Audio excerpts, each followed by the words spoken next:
So I trust that you know very well how music can affect your mood. But can it affect your optimal health, your well-being? Let's talk for a moment about our brains and how the various parts of the brain, the cortex, and beneath it, the limbic system, actually process musical activity.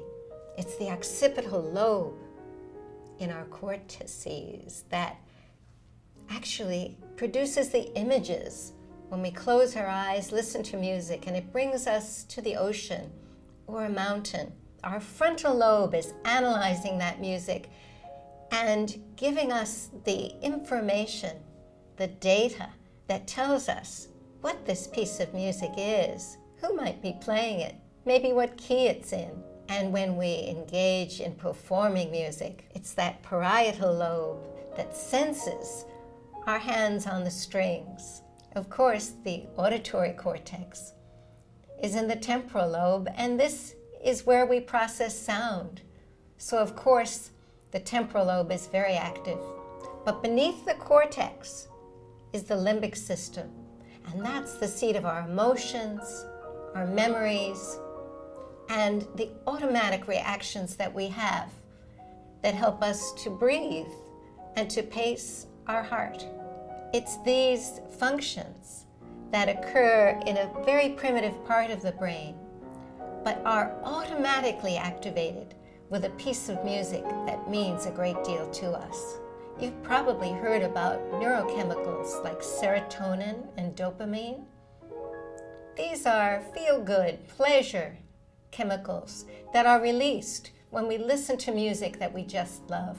Research has found that the pleasure centers, the reward centers of the brain are activated when we engage in music, whether it's listening, singing, playing, composing it, or even talking about it.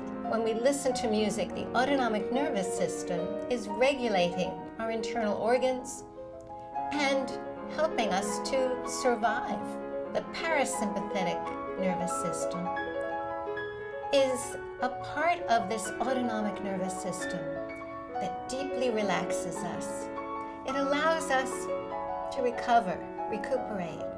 It allows us to rest. And if you've ever listened to a piece of music that is familiar and comforting and associated with wonderful places and great people, then you know that your parasympathetic system is being active while you listen, relax, and enjoy. On one hand, the parasympathetic, relaxing us. On the other, the sympathetic system. That's the part that deals with the fight, flight, or freeze response. And that is our mechanism for dealing with stress and the chronic stress that comes from being in a state of threat is what causes diseases like hypertension that leads to heart attack and heart disease, gastrointestinal disorders.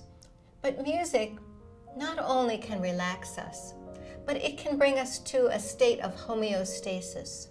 When we are engaged with music, the pain signals are not as strong. They come up through the source of that pain, that insult to our body, and then they're processed in the brain. But if the brain is meanwhile experiencing or playing the music, these things inhibit the pain signal on its way down to offer a physical response to it. In this way, music actually diffuses pain.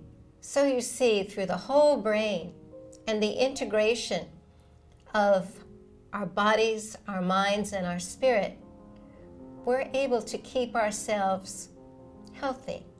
Now, music, of course, is never going to cure disease, and it can't repair damaged tissue, but it can help us to deal with whatever pain or distress we have in our lives, and that can ultimately make us healthier.